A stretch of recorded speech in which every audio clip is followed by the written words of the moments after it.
From JBS Studios in Greater New York, this is the JBS News Update with Teisha Bader. I'm Teisha Bader with the JBS News Features Edition for Monday, May the 25th, 2020. The corruption trial of Israeli Prime Minister Benjamin Netanyahu was set to begin yesterday in Jerusalem. The Prime Minister had asked to not attend the first hearing, which is mostly a technical one, but was ordered by the court to appear.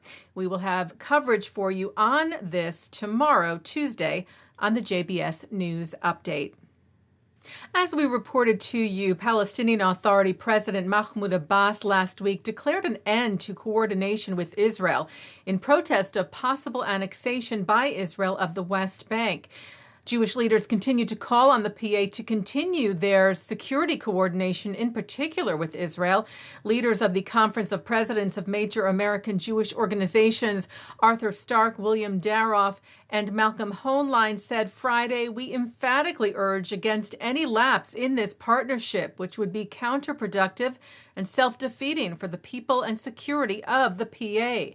Coordination," they said, "prevents acts of terror and enhances the security of both Israelis and Palestinians." The conference leaders noted that at the same time, the PA continues its despicable pay-to-slay policy, which incentivizes terrorism by paying the families of Palestinians who murder or attack Israelis, calling for Abbas to immediately end the outrageous practice and return to the negotiating table with Israel. Ramadan ended this weekend, and religious leaders joined U.S. and UN officials in an interfaith call marking the end of the Muslim holy month to unite against hate and anti-Semitism.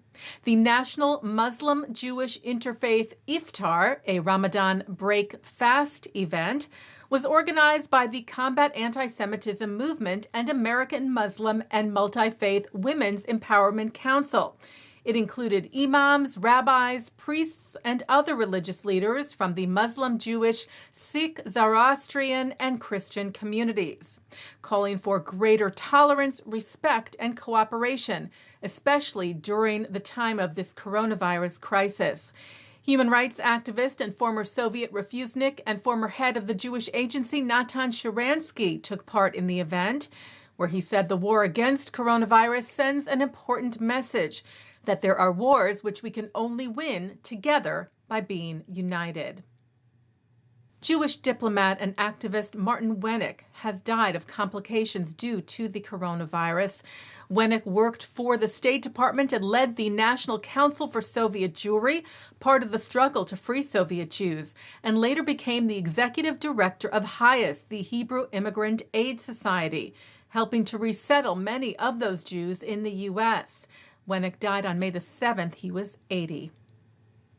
While a Polish woman said to be the oldest living righteous among the nations, the honor that is bestowed by Israel's Memorial to the Holocaust Yad Vashem on non-Jews who risked their lives saving Jews during the Holocaust, got some very special birthday greetings last week.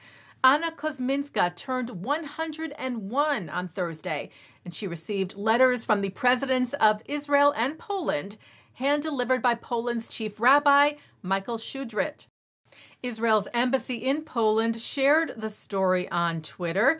In his letter, Rivlin thanked Kozminski for her courageous acts of humanity and bravery during the dark days of the Second World War in Poland.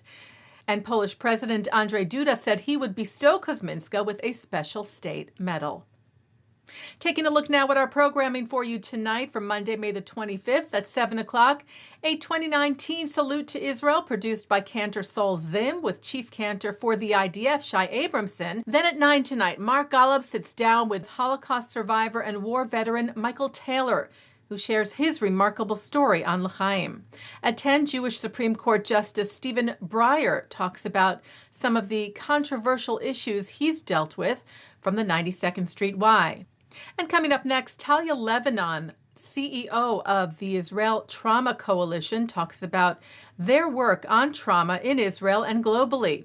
And El Paso Jewish Federation Executive Director Robert French describes the ITC's work after last year's shooting at Walmart That's with Shachar Azani. And that's the JBS News Features Edition for Monday, May the 25th. I'm Teisha Bader, wishing you a meaningful Memorial Day. Stay healthy, stay well. I'll be back with you tomorrow for the regular JBS News Update.